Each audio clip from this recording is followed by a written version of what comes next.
Guys, the chicken's here. We're back today with another home gym video. I just finished up a workout. I have my sweater on because the liquor store closes very soon and I gotta run out, but I figured I'd knock this out real quick. So I want to talk about what's been kind of trending lately in the home gym community, I guess, or you want to call it. Half racks. So let's go over some of the benefits of a half rack versus a full rack. Now, I'm not going to get into the specifics of, 6 posts, 4 posts, whatever, just in general, having a half rack versus having a full rack. Now you'll notice, shout out to Brandon Campbell, he started this trend the other day, so he switched up his 6 post rack to a half rack, and the biggest reason was to create more floor space, which is probably the most, important thing to have in a home gym, is just to have more floor space, because, typically you're cramped in. I'm pretty lucky. I got some pretty good floor space, but I don't have the ceiling space, the height. But yeah, so half racks. Why I like? So personally, there's personal preference too, right? I've squatted in, or I've used full racks before. It just wasn't, I didn't prefer it. I always liked the open racks. What I actually used to go to always at my gym for squatting, anyways, was it was like those like slanted fixed racks with the slots. That are fixed, just for whatever reason. It was just like the perfect angles for me to use. Obviously for home gym that's not ideal because you can only squat into them because you can't adjust the safety arms to bench out of it. So, but yeah, the half racks are great because you get a little bit more freedom. You'll notice on every rack the bar is always a little bit close to the J cup. So there's always that when you're unracking it, if you're a little bit uneven or whatever.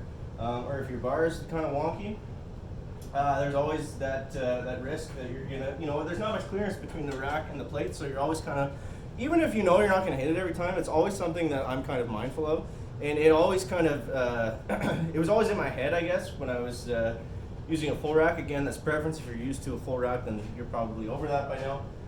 But it's just something to consider. You're gonna have less space to walk backwards with the bar, and the last thing you want when you got a heavy weight on your back is clanging around and you're I went too far back and now I got to rebalance.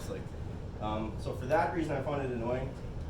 Obviously, the benefit of a full rack is a little bit more safe in terms of you could throw the weight over your head, you could fall backwards, you could fall forwards. You're going to be caught inside the rack. You're in a cage basically. So there's that, and there's there's probably more attachments on a full rack that you can really set up.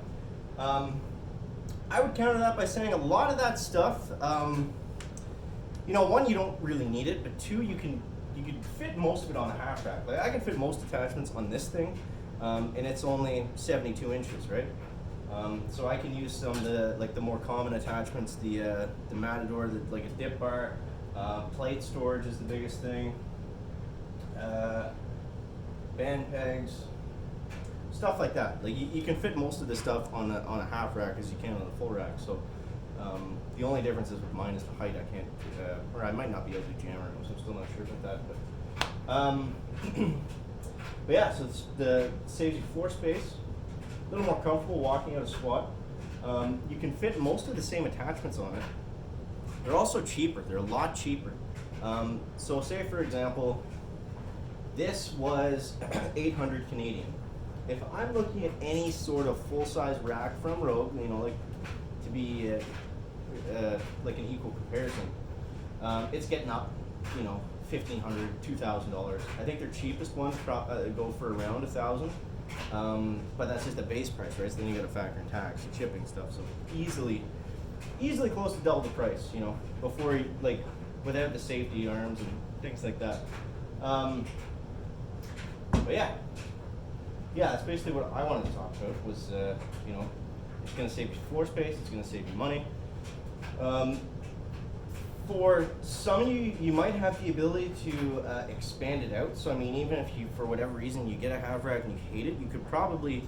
I'm sure there's a way you can add, extra posts to it and get the hardware that you would need to attach it.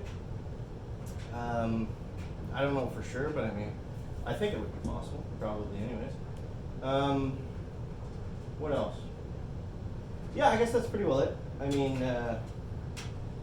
I also really like it because you can Well, you can do the full rack too. I was gonna say you can walk out right into the deadlift platform if you wanted to, but you can do that with a 6-post or 4-post full rack. But again, you know, it takes up more space because instead of walking out 2 feet in, you're walking out 2 feet further back. So depends on your setup and stuff.